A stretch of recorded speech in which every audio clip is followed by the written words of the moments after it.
Amigos, ¿cómo están? Hoy vamos a leer un fragmento, un capítulo de este libro que se llama Cuando mamá lastima, de la autora mexicana Ray Guzmán.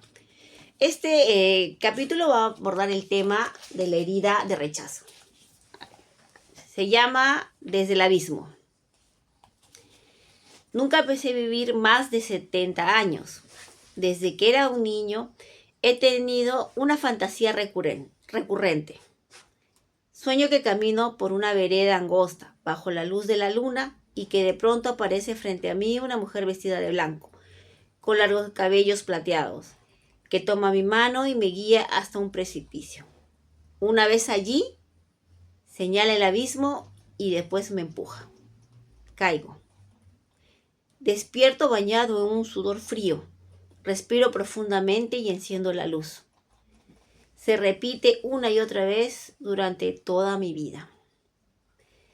El martes próximo cumpliré 72 años. Hace 4 días visité a mi médico por una serie de dolencias que yo había atribuido a la edad. Mi relación con el dolor físico ha sido una mezcla de evasión constante y de resistencia permanente. Desde niño se me educó para no quejarme, para ocultar a los demás cualquier pena que me acongojara. El resultado es simple. Los trastornos que he sufrido no han sido más que avisos de una enfermedad que crecía en mi cuerpo como una hiedra. Pero yo no lo sabía. Enemigo de los análisis y los estudios médicos de rutina, he acudido a buscar ayuda demasiado tarde. El especialista me ha dicho que en el mejor de los casos me quedan 3 meses de vida. A mis 72 años casi cumplidos es una noticia que no me importa mucho. ¿Qué si mis venas se han engrosado? ¿Qué si mi corazón ya casi no late? ¿Qué si mis piernas se hinchan sin mi autorización? ¿Qué si mi orina es muy concentrada? ¿Qué más da para alguien que ya ha vivido el tiempo suficiente? Porque hay ocasiones en que el cuerpo me pesa y la muerte me resulta atractiva. Volví de ver al médico. Reproduje en mi mente su diagnóstico mortal y comencé a tener una visión retrospectiva de mi existencia. Estos días los he pasado sentado sobre mis recuerdos más añejos, con la mirada sumergida en mi pasado. Cuando ya te han avisado de que el futuro será corto, el pasado es un buen refugio en el que perderse. Por más doloroso que éste sea, reconforta toparse con momentos felices que habitan en nuestra memoria. Aunque sean pocos, son suficientes para dibujar una sonrisa en mi rostro ajado por las arrugas. Raúl, no me hagas enojar, gritaba doña Alma Moncada, mi señora madre, mientras me perseguía por el jardín con la palma de la mano abierta, lista para soltar el monazo sobre mi lomo. Parece que está haciéndolo ahora mismo. Al recordarla, vuelvo a sentir miedo. Mi madre fue una mujer de pocas palabras, seca, nacida en el seno de una familia de clase media, donde las mujeres tenían menos valor que los varones. Creció llena de resentimiento hacia los hombres. El primer hijo de mi abuela Elena nació muerto. Así que ella puso todas sus esperanzas en su segundo embarazo. Al término nació mi madre, que la desilusionó porque como era mujer no pudo reemplazar al hijo muerto. El niño no llegaría hasta el cuarto embarazo. Mientras tanto, mi madre y sus 2 hermanas, que la siguieron en orden de nacimiento, ya habían sido entrenadas para rendirle pleitesía al macho que llegaba al hogar. Después del tío Moisés ya no hubo más embarazos y doña Elena se dedicó a cuidar del hijo con devoción. El abuelo Marco murió de pulmonía cuando mi madre había cumplido los 15 años. Mi abuela y sus 3 hijas se dedicaron a atender al tío Moisés. De este modo lo convirtieron en una persona que no servía para nada, que no tenía oficio ni santo que lo iluminara. Al final lo mataron en un bar. Cuentan que por un lío de faldas, justo cuando faltaban 2 meses para que cumpliera los 30. Desde ese día la abuela permaneció encerrada en la casa que heredó del abuelo Marco. Después de recibir la noticia, se dedicó a encender velas y a rezar rosarios para que el alma de su inmaculado hijo llegara derechito al cielo. No debe haber sido fácil para mi madre crecer entre los lamentos de mi abuela y las exigencias que cargó sobre sus hombros cada vez que le recordaba, y lo hacía sin descanso, que era la hija mayor y por lo tanto la responsable de lo que le sucediera a todos en esa familia. Servir de ejemplo a los demás es uno de los papeles más pesados e injustos que existen. Sus hermanas menores huyeron tan pronto como tuvieron oportunidad. La tía Paula se enamoró de un militar de origen costeño, quien se la llevó a vivir a miles de kilómetros del hogar. Solo una postal navideña nos recordaba su existencia. La tía Fernanda ingresó en una congregación de monjas de Sagrado Corazón y se hizo carne de convento. Murió de pulmonía 5 años después de haberse ido de casa. A la abuela le llegaron sus 2 mudas de ropa y sus escapularios dentro de una caja de cartón, junto con algunas monedas. Mi madre se quedó a vivir con mi abuela, aún después de que mi padre, el bueno de Felipe, la desposara. Mi padre era el tendero del pueblo. En las pocas ocasiones en las que platiqué con él de otras cosas que no fueran cuántos costales de harina había en la tienda, me llegó a confesar que una condición que mi madre le puso para casarse con él fue la de irse a vivir con ella a la casa de la abuela, porque no podía abandonarla a su suerte. Él aceptó y entonces crecí en la misma casa en la que lo hizo mi madre. Soy Raúl, el primogénito y a fin de cuentas el único hijo, pues mi hermana Gabriela, que nació 2 años después que yo, murió de tifoidea sin haber cumplido los 3 años. Taciturna, seca en palabras y en emociones, dura como una piedra, así es mi madre. Para ella ser buena madre era conocer el arte de darme un golpe en el momento preciso antes de que me convirtiera en un inútil. Por las mañanas se despertaba enfadada y abandonaba su habitación gritando mi nombre, y si no respondía, ipso facto, la tunda no se hacía esperar. ¡Raúl! ¡Arriba, holgazán! ¡No me hagas enojar tan temprano! Nunca comprendí cómo podía molestarla si yo estaba durmiendo. Nunca entendí por qué me repetía una y otra vez que no le hiciera enojar si ella ya estaba enfadada desde antes de conocerme. Así era doña Alma, fría, enojada con la vida, seca y dura como una piedra. Mi padre aprendió a vivir con ella y su eterno enfado. Supe quererla como era, tanto la amó que siempre he estado convencido de que cuidaba cada uno de sus movimientos y palabras para no hacerla enojar. Por ejemplo, a mi madre no le gustaban las demostraciones físicas de afecto, así que mi padre terminó por acostumbrarse a abrazarme escondidas para no molestarla. Me regalaba golosinas que yo ocultaba bajo mi cama y me recordaba siempre que me las comiera sin que mamá se diera cuenta. En alguna ocasión en la que me sorprendió comiendo dulces de coco a medianoche en mi recámara, le bastaron solo 3 segundos para arrebatármelos y jalarme la oreja con tanto coraje y fuerza que sentí que la desprendía de mi cabeza. «Nunca llegarás a viejo comiendo estas porquerías, Raúl», me gritaba mientras tiraba las golosinas en el bote de basura. He de confesar que a pesar de sus regaños, tengo 72 años y nunca he dejado de comer dulces de coco. Uno de los días más tristes de mi vida fue cuando murió mi padre. Las 2 cajas de cigarrillo que fumaba cada día le pasaron factura y una angina de pecho lo mató. Yo tenía 14 años. Mi madre me dijo que los hombres no lloran. Me presenté en el funeral vestido con el único traje negro que tenía, con el semblante dolido, pero sin llorar. Tuve que irme después a llorar al monte, donde nadie me viera.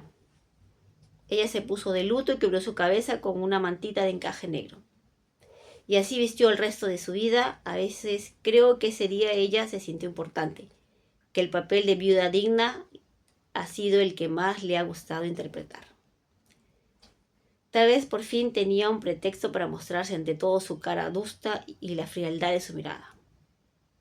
Escondí mi dolor, evadí mi pena y me dediqué a trabajar en el negocio de mi padre.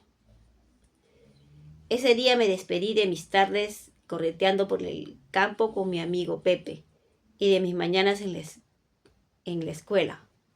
Justo cuando terminó el novenario, mi madre me ordenó que abandonara los estudios y me quedara a su lado a trabajar en la tienda.